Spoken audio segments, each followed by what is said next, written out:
How do we reimagine medical education?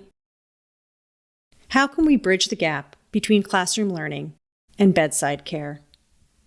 How can we create a place for students to hone their clinical skills while preserving patient safety? And how can we make clinical education accessible to students anywhere, anytime, for any scenario? Welcome to the future of medical education. Introducing Penn Virtual Hospital.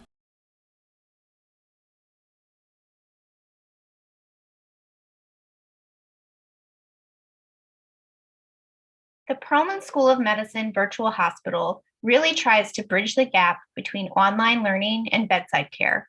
It gives students limitless opportunities to practice, explore, and refine their clinical skills in the safety of a virtual environment. Students can lead resuscitations, manage patients longitudinally through a curated patient panel, and track their progress. As a result, students will be able to enter their clinical rotations even better prepared with enhanced knowledge, confidence, and skill in caring for their patients. At the virtual hospital, students can practice clinical medicine, but they can do so in a safe space.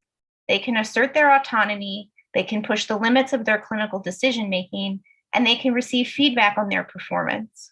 By increasing opportunities for their clinical learning, the virtual hospital can continue to help students grow and advance, but allow them to advance at a pace that's right for them. As a result, they'll be even better prepared to refine their skills and practice the art of medicine at the bedside with enhanced knowledge, confidence, and a sense of autonomy in caring for their patients.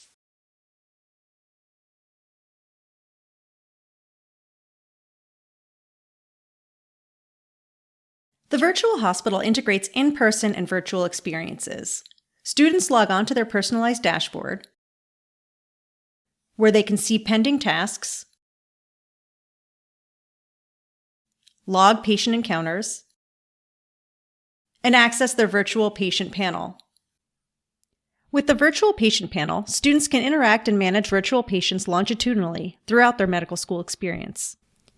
They can review blood work, X-rays, and other results. They can also communicate with the patient or other members of the interprofessional team. And finally, when the students are ready, they can see their virtual patient, either with a virtual reality headset or using our desktop application. Hi, ma'am. My name's Dr. Sao. What brings you to the hospital today? I am having a headache. I am so sorry to hear that. When did that first start? It started yesterday. And when the pain started, what did it feel like? The pain is constant, sharp, and stabbing. In the virtual environment, students can start interacting with patients from day one.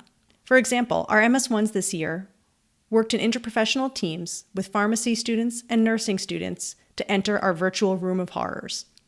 Here they looked around the 360 video to find patient safety errors and then discussed as a team ways to identify and prevent these errors.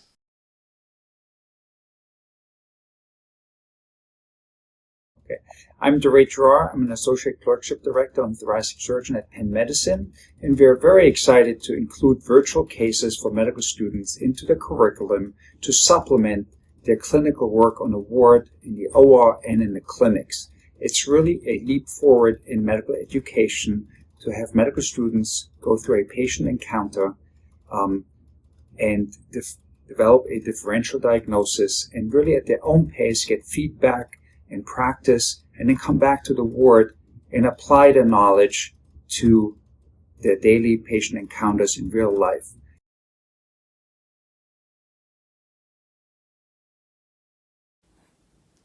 Hi, my name is Anshi Numfor, and I'm a fourth-year medical student here at Penn.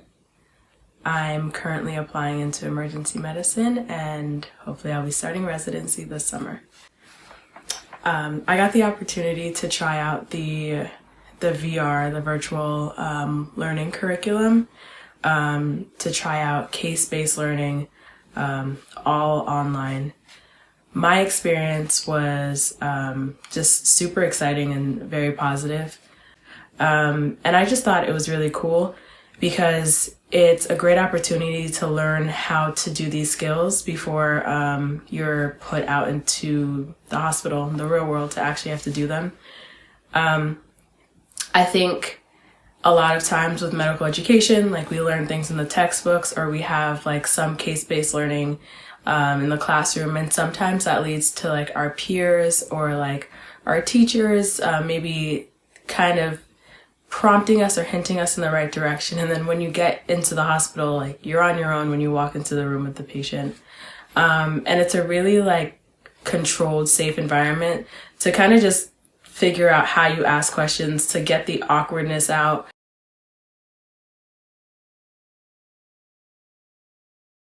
Virtual patients will never replace bedside clinical education. Rather, it's a tool to enhance and augment clinical experiences. Using the power of this technology, this platform allows us to advance our core educational mission while maintaining the art of medicine through direct patient care. At the virtual hospital, clinical medicine can be integrated in medical school from day one. Students can see how their knowledge of basic science translate to patient care. They can push the boundaries of their own comfort zone, exercise autonomy in decision-making, and advance their skill set in a safe and customized learning environment. They can supplement their clinical encounters to ensure they gain an experience in a diverse array of clinical scenarios. At the virtual hospital, you always have a chance to try again. Students can integrate feedback, repeat the clinical encounter, and reinforce their learning.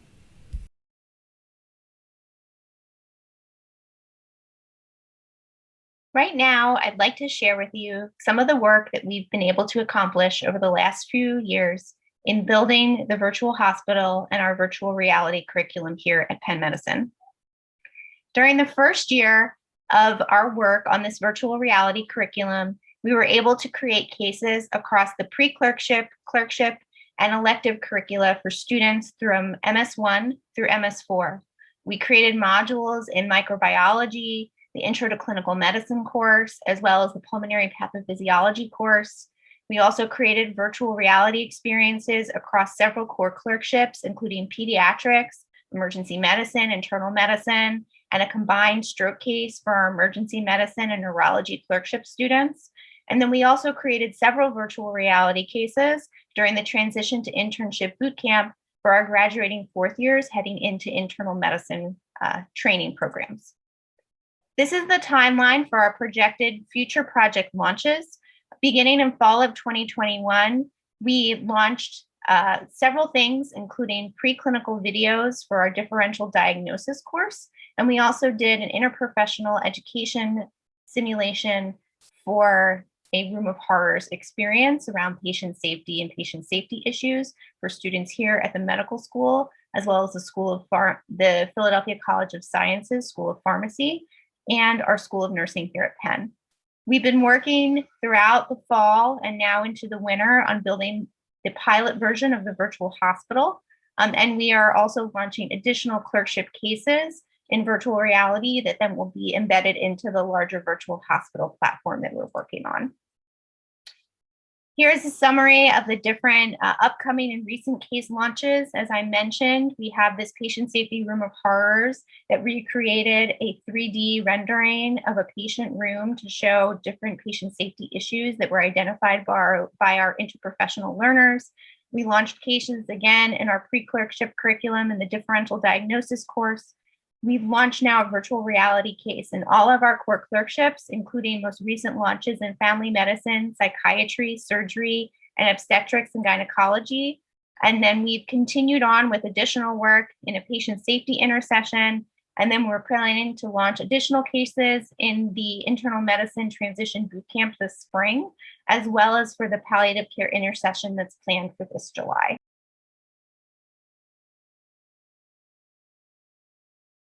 And I only see it as a positive in medical education and the future of medical education, especially in the world that we live in now. So it's a great way to get interactive learning. You get real-time feedback, which I also thought was really cool. So after the case, you can see, oh, I forgot to ask this question. Oh, I see how my wording with this question led to the wrong answer.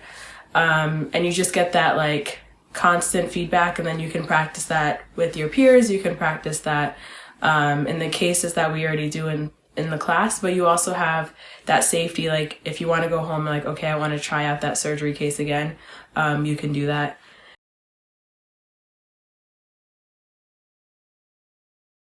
At the Penn Virtual Hospital, our goal is to integrate the various assessment inputs of the student into one place. Our long-term goal would be to integrate the external assessment data from OASIS and Canvas into a unified dashboard that's easily accessible and trackable for students. The creation of Penn Practicum badges allows for gamification of competency assessment. The different badges and levels are mapped to the medical student program objectives and core and trustable professional activities. Students can utilize both their in-person and virtual experiences to achieve these different badges. These badges would be easily accessible to both the students and advisory deans on their personalized dashboard, and can then be used to further individualize the student's learning plan.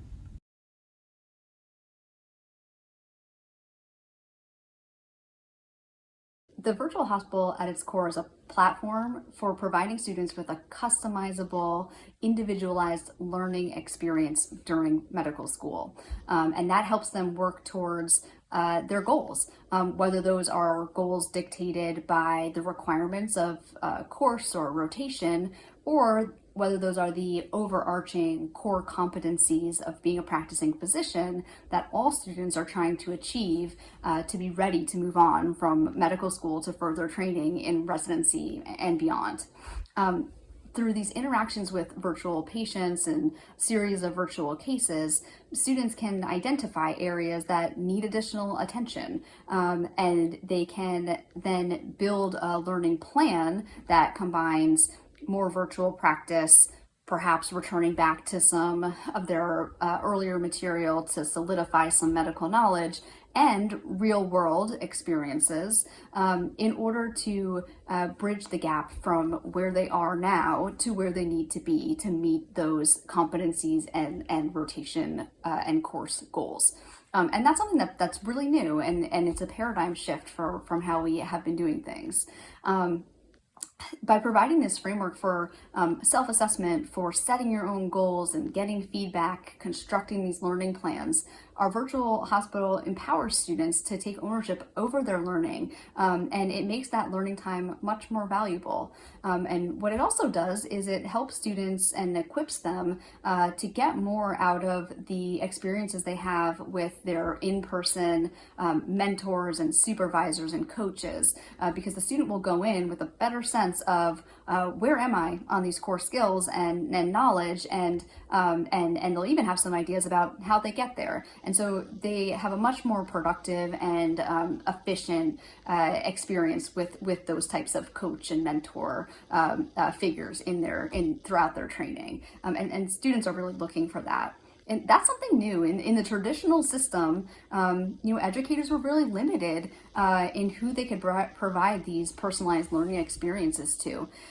We really were only able to give it to students that were struggling because of the resources involved. The most exciting thing about the virtual hospital is it opens up the door for that type of personalized experience to all students, no matter where they are in the spectrum, from struggling learner to excelling students. That's two steps ahead of everyone else, and it creates this environment where students are engaging in self-assessment, in goal setting, in performance management, and that's a shift in the whole paradigm. It's allowing personalization of learning for everyone, and we know that when people can set their own goals and feel that their learning is catered to them, it's going to work better, and that's ultimately what we're trying to do. We're trying to put better doctors into the clinics and into the hospitals, and the virtual hospital is one step along that path.